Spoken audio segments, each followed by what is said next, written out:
दोस्तों, घर में गरीबी क्यों आती है, गरीबी आने की निशानियां क्या होती हैं, गरीबी को कैसे दूर किया जाए, इन तमाम सवालों का जवाब आपको आज के इस वीडियो में मिल जाएगा। तो दोस्तों चलिए इस वीडियो का आगाज़ करते हैं। दोस्तों, परेशानी या समस्या हर किसी के जीवन में होती है। इनमें से अधिकांश लोग पैसों को लेकर परेशान रहते हैं, यानी कि घर में होने वाली दरिद्रता के कारण अनेकों समस्याओं से वे हमेशा घिरे रहते हैं। इसे दूर करने के लिए वे कई कदम उठाते हैं, लेकिन कारगर नहीं होते। शास्त्रों के अनुसार ऐसी स्थिति के लिए कई बार आपके द्वारा किए जाने वाले कार्य ही जिम्मेदार होते हैं। कहने का तात्पर्य यह है कि आपके द्वारा की जाने वाली छोटी छोटी गलतियां ही आपके घर में दरिद्रता को लाती हैं। ऐसे में पैसों की कमी सहित अनेकों परेशानियां आपको घेर लेती हैं। इनसे बचने के लिए आज हम आपको बताएंगे घर में गरीबी पर दरिद्रता आने की निशानियों के बारे में और 4 ऐसी आदतों के बारे में जिससे गरीबी दूर करी जा सकती है। तो दोस्तों, इन बातों को ध्यान से सुनिएगा, क्योंकि इससे आप अपनी गरीबी को दूर करके अपने घर के हालातों में सुधार कर सकते हैं। दोस्तों, घर में होने वाली छोटी छोटी बातों में कई संकेत छुपे हुए रहते हैं। इन संकेतों को समझकर हम भविष्य में होने वाली बहुत सी परेशानियों से बच सकते हैं। ज्योतिष शास्त्र के अनुसार जब दरिद्रता बढ़ने की संभावनाएं रहती हैं तो घर में छोटी छोटी बातें इशारा करती हैं। अगर घर में कोई मुसीबत आने वाली हो तो इसका असर सबसे पहले घर में लगे तुलसी के पौधे पर होता है। तुलसी का पौधा बिल्कुल सूख जाता है, जिसे घर में मुसीबत दरिद्रता आने के संकेत माना गया है। खाने पीने की नमकीन पदार्थों में काली चींटियों का पड़ जाना बुरे समय का संकेत होता है। अगर आपके घर में लगे पेड़ पौधे की पत्तियां सूखने लगें तो उन्हें तुरंत काट दें। घर में लगे पौधों को हमेशा हरा भरा रखें। घर में पेड़ों पर सूखी पत्ती रहने से बुध ग्रह खराब होता है और कर्ज में बढ़ोतरी होती है। पेड़ पौधों को रोजाना पानी जरूर दें, सूखने ना दें। घर में झाड़ू लक्ष्मी जी का सूचक है, क्योंकि ये दरिद्रता को घर से बाहर निकालता है। इससे घर में सुख समृद्धि व धन दौलत आती है। झाड़ू के ऊपर पांव ना रखें, इससे लक्ष्मी का निरादर होता है। घर का कोई छोटा बच्चा अचानक घर में झाड़ू लगाने लगे तो उसे घर में किसी अनचाहे मेहमान के आने का संकेत समझें। सूर्यास्त के बाद घर में झाड़ू ना लगाएं, क्योंकि ये व्यक्ति के दुर्भाग्य को निमंत्रण देता है। नाश्ता करने से पहले झाड़ू जरूर लगा लें।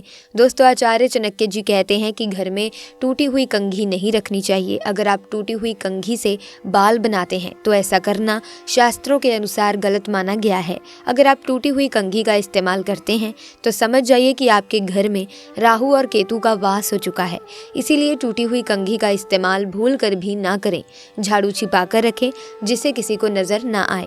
जिस प्रकार धन को छुपा कर रखते हैं दोस्तों, उसी प्रकार झाड़ू को भी घर में आने जाने वालों की नजरों से दूर रखें। वास्तु विज्ञान के अनुसार जो लोग झाड़ू के लिए एक स्थान बनाने की बजाय कहीं भी रख देते हैं, उनके घर में आर्थिक तंगी का सामना आम बात है।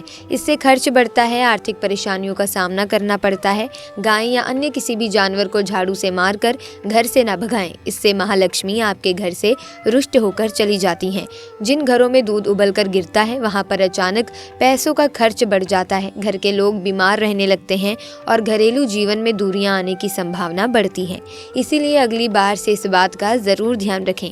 दोस्तों, अगर आप किसी काम से घर से बाहर गए हैं और वापस आते ही आपके दरवाजे पर सबसे पहले छिपकली के दर्शन हो जाएं, तो इसका मतलब है कि आपका बुरा समय बहुत जल्द शुरू होने वाला है। ऐसे में आपको पहले ही संभल जाना चाहिए और बुरे वक्त में हिम्मत से काम लेने के लिए तैयार हो जाना चाहिए।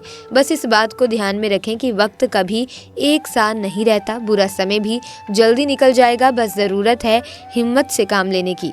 दोस्तों, घर में छिपकली दिखना शुभ समय का संकेत देता है, लेकिन अगर आपने नया घर लिया है और उसमें छिपकली मरी हुई मिले तो घर में प्रवेश से पहले अच्छे से पूजा हवन आदि करवा लेना चाहिए। अगर आप ऐसा नहीं करते हैं तो उस घर में रहने वाले व्यक्ति की तरक्की नहीं होती और बुरा समय हमेशा उस व्यक्ति पर हावी बना रहता है। आंख के फड़कने से भी आने वाले समय के बारे में संकेत मिलता है। महिलाओं की बाईं आंख फड़कने का मतलब होता है कि आपके जीवन में कुछ अच्छा होने वाला है। ये शुभ संकेत की ओर इशारा करता है।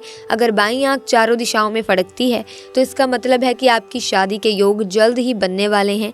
महिलाओं की दाईं आंख फड़कने का मतलब अशुभ होता है। दाईं आंख फड़कना आपके जीवन में संकट आने का संकेत है। पुरुषों की बाईं आंख फड़कने का मतलब होता है कि आपके जीवन में अब मेहनत और कष्टदायी समय नजदीक है। पुरुषों की दाईं आंख फड़कने का मतलब होता है कि आपके जीवन में कोई शुभ समाचार आने वाला होता है। इसी तरह कौवे से भी आपको आने वाले समय के संकेत मिल सकते हैं। अगर कौवा किसी स्त्री के सर पर आकर बैठ जाए तो उस स्त्री के के पति पर कोई बड़ी मुसीबत आने वाली है। अगर किसी व्यक्ति के घर पर या उसकी छत पर अचानक बहुत सारे कौवे आकर शोर मचाते हैं तो ये उस घर के मालिक पर आने वाले किसी बड़े संकट या बहुत सी समस्याओं के आने का संकेत होता है। दोस्तों, घर में पड़े हुए कांच या चीनी मिट्टी के बर्तनों का बार बार तड़क कर टूट जाना भी आने वाले समय में दरिद्रता की ओर इशारा करता है। स्वप्न शास्त्र के अनुसार सांप का सपने में दिखना शुभ होता है।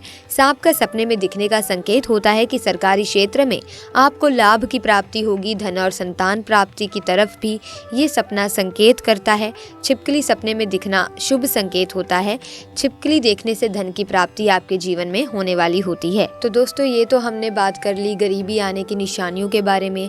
हमारे घर में ही हमें संकेत मिलते रहते हैं कि अब हमारे घर में गरीबी आने वाली है, लेकिन इसे दूर करना भी जरूरी है। तो आइए अब बात कर लेते हैं श्री कृष्ण द्वारा बताई गई उन 4 आदतों के बारे में जिन्हें अपनाने से गरीबी को दूर किया जा सकता है। तो आइए जान लेते हैं कौन सी हैं वो आदतें।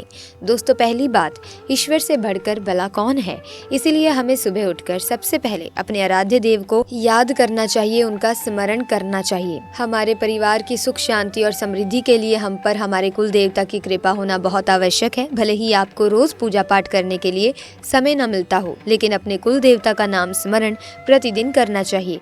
रोज न सही, लेकिन हफ्ते में किसी एक दिन विशेषकर कुल देवता से संबंधित वार पर अपने कुल देवता का मंत्रोच्चारण करके छोटी सी पूजा करें। परिवार के प्रत्येक सदस्य को नित्य नियम से सुबह शाम अपने कुल देवता को नमस्कार करना चाहिए तथा घर के मंदिर में और यदि घर में तुलसी का पौधा हो तो उसके पास एक दिया अवश्य लगाना चाहिए। इस एक आदत से आपके परिवार पर आपके कुल देवता का आशीर्वाद बना रहता है। दूसरी बात, हमारे शास्त्रों में ये माना जाता है कि सुबह बिना नहाए रसोई घर में प्रवेश करना अनुचित होता है। हालांकि अभी के समय में और अधिकतम परिवार में ऐसा संभव नहीं हो सकता, इसीलिए कम से कम नित्य कर्म से निवृत्त होकर स्वच्छ हाथ मुंह धोकर ही रसोई घर में जाएं और चूल्हे पर कुछ बनाने से पहले उसे प्रणाम अवश्य करें। ऐसा इसीलिए करना चाहिए क्योंकि इससे अग्निदेव के साथ ही माता अन्नपूर्णा का आशीर्वाद प्राप्त हो जाता है। साथ ही ये भी ध्यान रखें कि अन्न का भी कभी अपमान न करें। तीसरी बात, दोस्तों, कुछ ऐसी बातें हैं जिन्हें हम यदि हमारे स्वभाव का हिस्सा बना लें तो हम ईश्वर को तो प्रसन्न कर सकते हैं। जैसे कि कभी भी बिना वजह किसी का अपमान न करें, कभी अपने बड़े बुजुर्गों को अपशब्द न कहें, घर की महिलाओं की सुरक्षा और सम्मान का ध्यान रखें, घर आए किसी लाचार या जरूरतमंद की यथासंभव सहायता करें, किसी भी पशु पर अत्याचार न करें, द्वार पर आए भूखे पशु को रोटी अवश्य खिलाएं। अगर आप अपने अंदर ऐसी आदतें डालेंगे तो भगवान की कृपा आप पर सदा बनी रहेगी। चौथी बात, दोस्तों, मनुष्य को चलते समय निरंतर इस बात का ध्यान रखना चाहिए कि उसके पैर के नीचे किसी भी छोटे जीव जंतु की मृत्यु ना हो।